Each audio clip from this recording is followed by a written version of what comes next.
అండి welcome back to our channel అండి. ఇవాళ నేను చాలా ఈజీగా వితిన్ హాఫ్ అన్ అవర్లో చేసేసుకునే దోశ ఒకటి మీకు చెప్పబోతున్నాను. ఎప్పుడైనా గెస్ట్లు వచ్చినా లేకపోతే మనకు పిండి లేకపోయినా అప్పటికప్పుడు చాలా ఈజీగా ఒక హాఫ్ అన్ అవర్ నానబెట్టేసుకుంటే మనకు దోశ అనేది ప్రిపేర్ చేసేసుకోవచ్చు. ఇలా పెసరపప్పు నేను కొంచెం రైస్ తీసుకున్నాను, కొంచెం క్రంచీగా ఉండడానికి.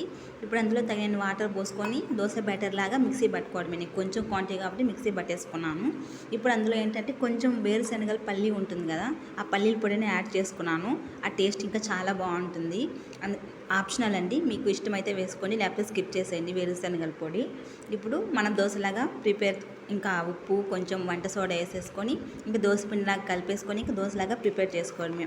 ముందుగా మన ఛానల్ ఎవరైనా చూసినట్లయితే సబ్స్క్రైబ్ చేసుకుని నాకు సపోర్ట్ చేయండి ప్లీజ్. మీరు సపోర్ట్ చేస్తే నాకు కొంచెం ఎంకరేజ్మెంట్గా ఉంటుంది. ఇప్పుడు చూడండి మన దోశ అనేది ప్రిపేరు చాలా ఈజీగా చాలా క్విక్గా అయిపోతుంది. చూడండి దోశ టేస్ట్లో ఏమాత్రం కూడా తీసిపోదు. చాలా